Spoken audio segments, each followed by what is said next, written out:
Welcome to Common Sense Institute's Common Sense Digest podcast.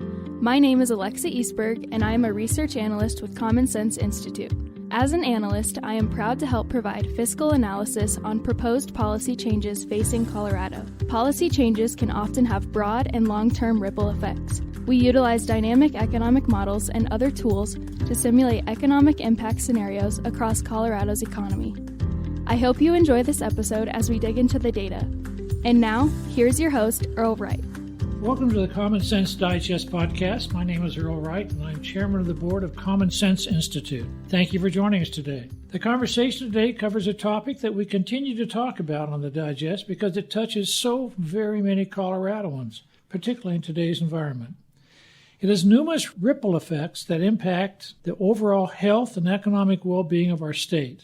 The topic, housing. And today, we focus on how newly passed energy code legislation will impact affordability. My guests are the Common Sense Institute Mike A. Leprino Fellow, Evelyn Lim, and CEO of the Colorado Association of Homebuilders, Ted Leighty, and the Confluence Companies founder and president, Tim Walsh. Evelyn recently wrote a report entitled The Uncertain Future Cost of Colorado's Energy Infrastructure and Housing Affordability. This report looks at the cost of implementing recently passed legislation that requires the adoption of a new energy code for buildings, as well as what electrification of the built environment could cost Coloradans. Evelyn Lim is the former Regional 8 Director at the U.S. Housing and Urban Development and is now the Director of Policy and Research at the American Cornerstone Institute. Evelyn, it's great to see you again.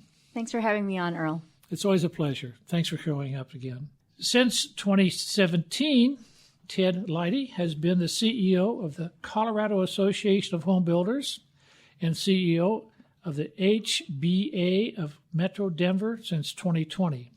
Ted has extensive experience in the Colorado real estate, having served as Vice President of Government Affairs for the Colorado Association of Realtors. He has also chaired the Colorado Real Estate Alliance and the Colorado Competitive Council. Ted, it's great to see you.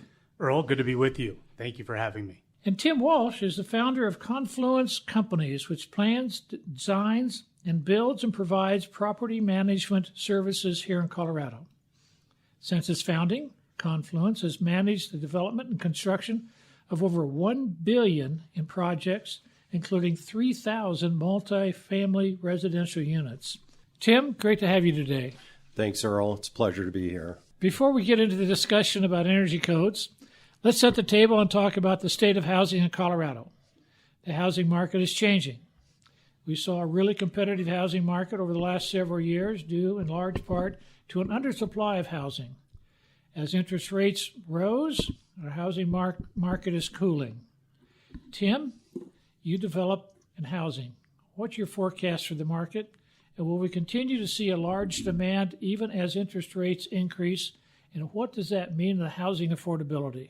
Earl, I can tell you it's pretty bleak right now for housing affordability in Colorado. There's simply a huge supply and demand imbalance stemming from the Great Recession and the economic expansion that we've had over the last decade here in Colorado. Currently, housing shortage is about 195,000 units, and that's all types. That's single-family homes, that's attached single-family for-sale homes, condos, and apartment units, anything with a roof that provides somebody a home. So, the worst part of the story now is with inflation, the cost of land going up, and materials and lack of supply, that is only going to get worse. We need to grow about 500,000 units more in Colorado by 2031. So in the next 10 years, we're going to be in a huge housing shortage if we don't figure out a way to build more housing. And that means we need to be building about 67,000 units per year to keep up. And let's put that in perspective for a minute. The best year or the largest, home building year in Colorado was in the 1970s when we built 65,000. Today we're building somewhere around 40 to 45,000 housing units in Colorado. So we're talking about a 50% increase in housing per year over the next 10 years just to get to a supply and demand balance. I want to follow up on that if I could. You have seen housing prices go up and go up significantly. The median price in Colorado, Denver, is significantly higher than out in the suburbs. So if we're going to build additional housing like you're talking about, where's it going to be built? That's a great question, Earl. There's a lot of pushback for higher density development in most suburban communities. Some are embracing it. But yeah, it needs to be a combination of everything. I mean, we need to be building more condos for empty nesters, particularly to move into, and first-time homebuyers, which has traditionally been the entry point into home ownership.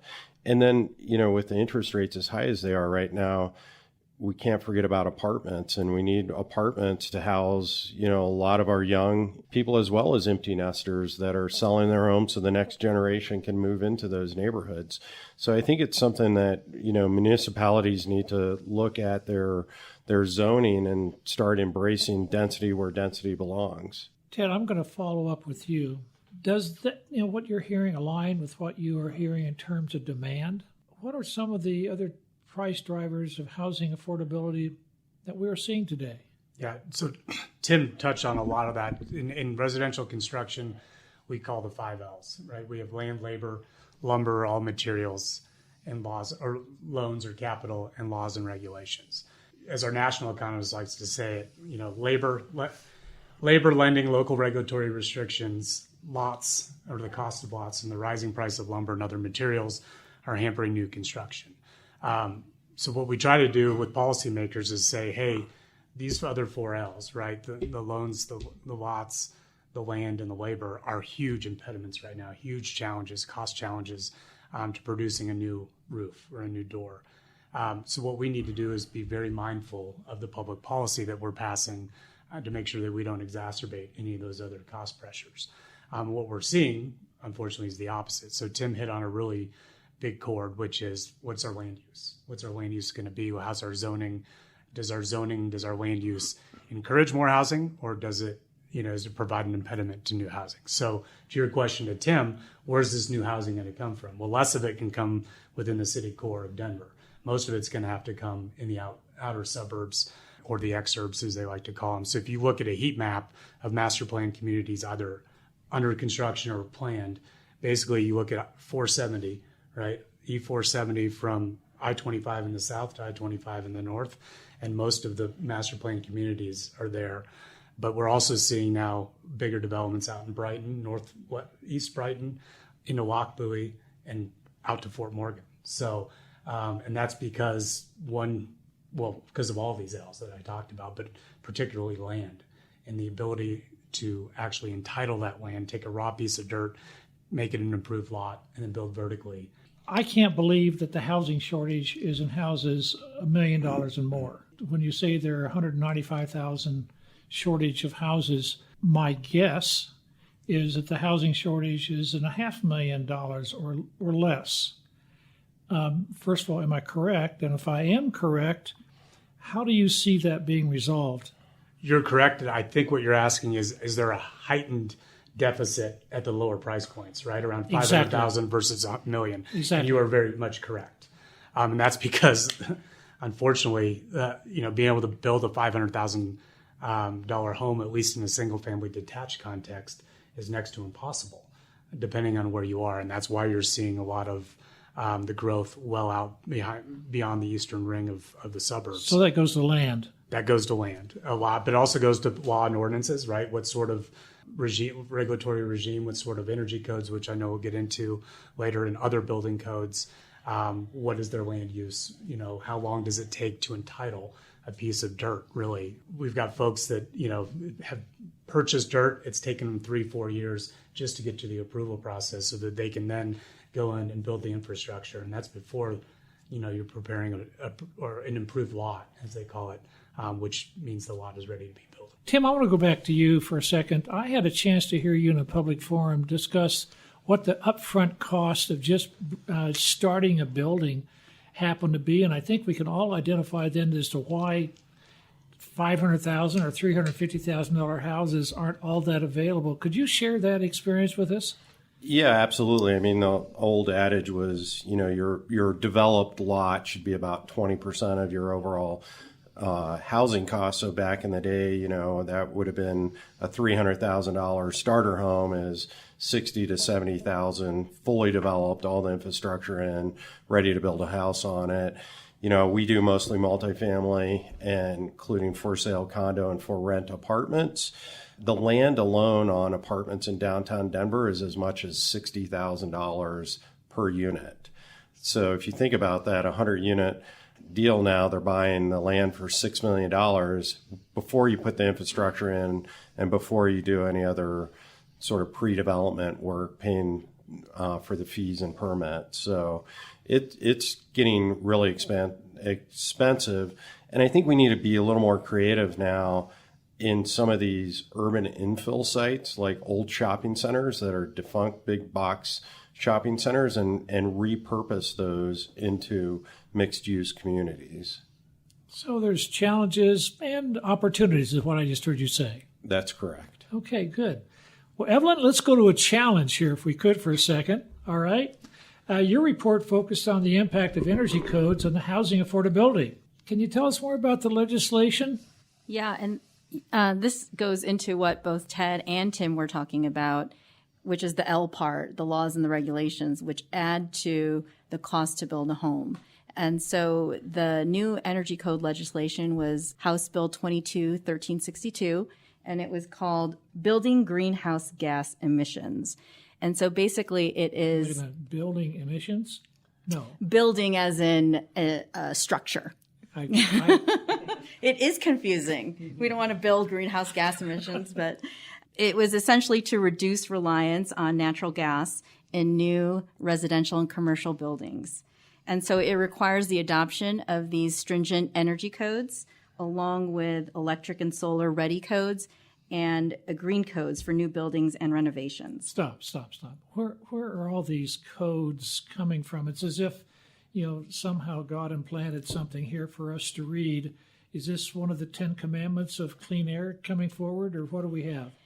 Well, there are a couple of organizations that put together model building codes, along with model electrical codes, model energy codes. And so those are generally accepted by the construction and building industries. And so what a municipality or a state would do is to adopt these codes. And they're really for, structures, making sure that they're safe for people to live in. Well, I can understand building codes, but you're talking about clean air codes. Who are these folks that have appointed themselves to be the czars of a clean air code? That's a great question. So in the legislation, they have created a Colorado Energy Code Board, which is built up of stakeholders in Colorado who are supposed to develop these codes. And generally, we presume they will adopt one of the model codes that is put out every 2 years. Now, are people like Ted and Tim a part of that group that puts these codes together that we can all say that, hey, people who are knowledgeable about the housing industry know what they're talking about as far as cost and how it has to be done? Certainly our association and our members, people much smarter than myself, we hope will be a part of this new energy code board that Evelyn just described. So this is to be developed? It has not been developed yet. It's set pretty much a floor, if you will, the 2021 IECC, or the International Energy Conservation Code, as its baseline, and then it can kind of go from there. So this is a part of the legislation? It is part of the legislation. So you are going to be a part of it, and some of the folks like yourself will be there to hopefully come up with something that's reasonable and rational that we can all understand and say, okay, right. Experts have had a chance to review this, and it's not just somebody that's walked off the street with some ideas. Yeah, I think it's important. I don't want to dwell too much on the past, but it's important to understand when the bill was conceived, it was the Colorado Energy Office that was going to write a code and then stakeholder that code with those like the construction industry, home building, commercial general contractors, electricians, mechanical plumbers, and so on. But we stepped in, not just the home builders, but a pretty big coalition of those in the construction industry and the design industry, and said, no, if we're going to do this, you must have the experts in the room to help you craft that code. We, especially the home builders, said not only do you need to use that expertise, but you need to look at things that we've already discussed today and we'll probably continue to discuss, like simple payback periods and making sure that your return on investment, right? If you're really gaining 6.3% in energy efficiency in the built environment, what does that cost to the consumer? On the homeowner side, it could be anywhere between $11,000, $40,000 a door. And we can get into a little bit later some of the statistics that price out. Wait, stop. Yep. 11,000 to how much a door for what you're talking about in the law's electrification? So let me be clear. I'm glad you're asking that. So one of the uncertainties with the bill that Evelyn's described is we don't know yet what that code is going to be. We know that where the starting point is, which will be this 2021 International Energy Conservation Code. What we do know, though, is from national studies that compare the 2018 IECC and the 2021 IECC, that we start to see a pretty big cost difference in the implementation or building to those codes, right? And then we have cities like Louisville, Colorado, that adopted not only the 2021 IECC, but Appendix RC, which basically means they wanted to achieve net zero energy on any new construction. Some of our builders, along with some national studies, went in there and said, if we are going to build to the 2021 IECC, it's the International Energy Conservation Code. Okay, got it. So it's one of the many suite of building codes that Evelyn was just talking about. So they went in there and they said, okay, if we're going to use these new materials, if we're going to find the labor that is qualified to install these new materials, here's what the difference in cost is going to be. And that ranged from $11,450 between the 2018 and the 2021 code, $46,200 between that sort of beyond code, that Appendix RC that I just described in the Louisville code. Go ahead. There are savings associated to offset that additional cost? That's a great question. And that's got to be part of any conversation is if we are going to bring to bear these cost increases, where are we going to offset costs somewhere else? Because if we don't, then we're just going to make housing that much more unaffordable across the spectrum. So we don't have an answer. We don't yet have an answer, no. Oh, that's great. Tim, you're out there in the firing line. Talk to us about what it actually takes to implement these energy codes from a construction perspective, and what will be the biggest difference, and how do you see the cost of building and owning a new home changing?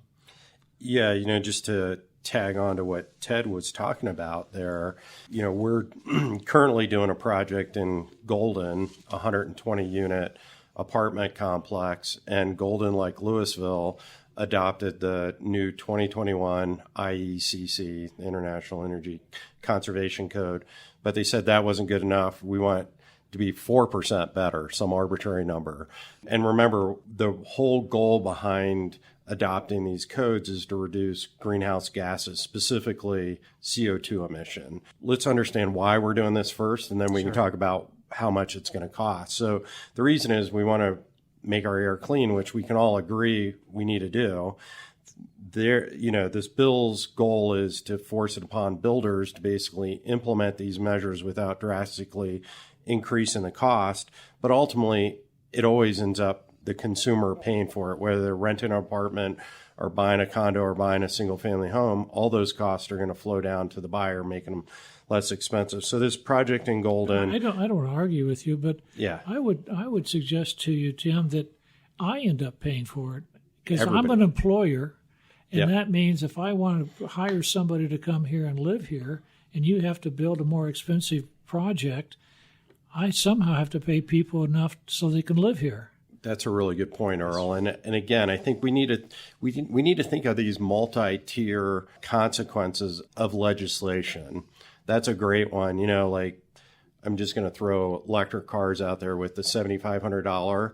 That isn't an incentive to the buyer to buy it. That's actually a profit to the auto manufacturer. That's $7,500 more that the auto manufacturer is making on that car. So let's keep things in perspective here. So back to why we're doing this, we're reducing greenhouse gases. So Ted mentioned we're reducing it by 6.3% here in Colorado in the climate zone we're in. But Colorado only produces 1.7% of the greenhouse of CO2 specifically, because we're only a state of 5.5 million people in a country of 330 million. So we're a small contributor. So we're at the bleeding edge of implementing technologies that really haven't been used in these northern climates. So on this, back to Golden, 120 unit, they also said you got to put 10% offset in solar panels on the roof. So you're increasing electrical demand by putting in these cold climate heat pumps. They're called CCHP, cold climate heat pumps. They're rare. There's only about 90,000 being used in our climate zone right now. So they're not a proven technology. They certainly wouldn't work up in Vail or any mountain area. They work down to about 15 degrees, and then you got to supplement with resistive like electric baseboard heat or some other source of heat. That project ended up adding about $3 million to the base, if we would have used the 2018 code versus 2021. So $3 million divided by 120 units is $25,000 per unit. Real world case of implementing these technologies. The bigger issue too is, currently an apartment, a single, like a one bedroom apartment, their utility bill, water, electric, sewer, gas is only $35 to $50 a month, all in. So they don't consume a lot of energy. We're estimating this is going to probably increase their bill because electricity costs more than gas. It's going to increase it by $20 to $35, so almost doubling the cost to live in an apartment. And then you can just grow that exponentially if you have a 3,000 square foot home. The other issue we have is that we can't produce enough electricity in our current power plants to meet this demand. And there's no way we're going to cover Colorado and solar panels, not to mention the ecosystems that may harm, or wind turbines. So we have to have reliable and redundant backup energy in Colorado, which is currently produced 38% by coal. And it is clean coal that we're burning, and they've done measures to reduce the emissions. And then our gas-fired plants are super clean right now. But, we're virtually at capacity in Colorado. And now we're going to put this huge demand by electrifying. We're talking single-family homes, but this bill expands to commercial buildings as well. Without a plan to get the electricity from where it's produced to, or even producing it, to where it's needed. So we don't have the grid, we don't have the substations. So this is a huge issue that nobody is fully tackling. We're just talking about the cost to build the home, not actually to produce and transmit the electricity. Evelyn, I don't mean to throw you a curveball, but I'm going to kind of throw something at you that maybe your report doesn't cover in total. But you focus in your report, the energy code changes, puts us on a path of beneficial electrification. Does that sound good? Beneficial electrification? And what I just heard, Tim say is that, there might be some beneficial electrification. We want all less CO2, and if you believe in that, what's going on there, which I think most of us do. How in the world do you put all of this in focus so that you don't end up having this extraordinary increase in costs that are unnecessary if we had a chance to look at the totality of how you want to try to reduce the CO2 and where electrification fits into it? Yeah, that's one of the biggest holes, I think, in this thought process that we've been going through in terms of getting rid of greenhouse gas emissions. So, in my report, I talk about the energy codes because, as Tim mentioned, it only applies to new buildings. But in order for the state to reach its greenhouse gas emission targets, they're going to have to electrify everything, which means retrofitting all of the buildings in Colorado. And one of the things that I'm just trying to point out in my report is that nobody really knows what the full costs of this means, both to the consumer, homeowner, renter, but also to the utility providers. As Tim mentioned, we don't even know what it would mean to upgrade the distribution, transmission, the grid to get all this added electricity capacity to these retrofit houses. So all I am saying is that this is something that we should be very cautious about, that the Energy Code Board that was put in to legislation should be looking at is how are we going to actually make an impact that does not increase the cost on the consumer, the home buyer. This ends up being very unsettling to me. I don't know that I'm going to be any more settled as we get through with this. Your report looked at a couple of estimates of electrifying an entire state. These are large numbers. That concludes part 1 of our series on energy codes, housing prices, and electrification. Part 2 will debut Friday, August 25th, available on podcatchers everywhere or under the podcast tab at www.commonsenseinstituteco.org.